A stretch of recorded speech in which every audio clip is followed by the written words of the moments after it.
வெங்கடேஸ்வரா எட்டப்ப ராஜாவைப் பற்றி பல பாடல்களைப் பாடியவர் யார்? கடிகை முத்துப்புலவர். வைகுண்டத்துப் பெருமாளைப் பற்றி பாடியவர் யார்? பிள்ளைப் பெருமாள் ஐயங்கார். தமிழுக்கு கிடைத்த யோகம் என்று கூறும் நூல் திருவாய்மொழி.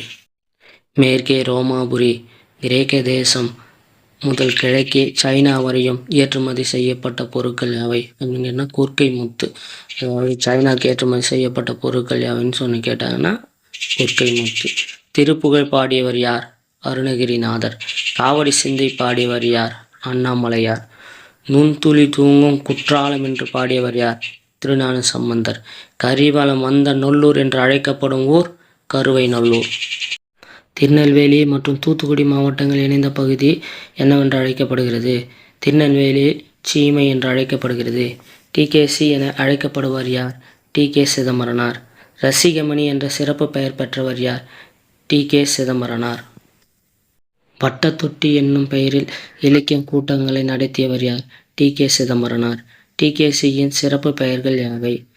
கடித இலக்கியத்தின் முன்னோடி, தமிழிசை காவலர், வளத்தமிழ் ஆர்வலர், குற்றால முனிவர். பயணம் எத்தனை வகைப்படும்? 3 வகைப்படும். நீர்வழி பயணம், வான்வழி பயணம், தரைவழி பயணம். நமக்கு கிடைத்த நூல்களுள் மிகவும் பழமையான நூல் எது? தொல்காப்பியம்.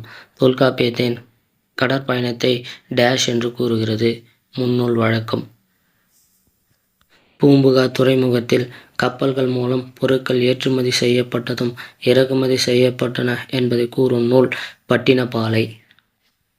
உலகு கிளர்ந்தன உருகெழு வங்கம் என கூறும் நூல் அகநானூறு. அதாவது பெரிய கப்பல்களை பற்றி கூறுவது. பெருங்காலி வங்கம் என கூறும் நூல் 1810. பல வகையான கப்பல்களின் பெயர்களை கூறும் நூல் சேந்தன்-திவாகாரம் என்னும் நிகண்டு நூலாகும். தோணிகள் என பெயர் வர காரணம் மரங்களின் உட்பகுதி தோண்டப்பட்டு உருவாக்கப்பட்டதால் அதற்கு தோணிகள் என்று பெயர்.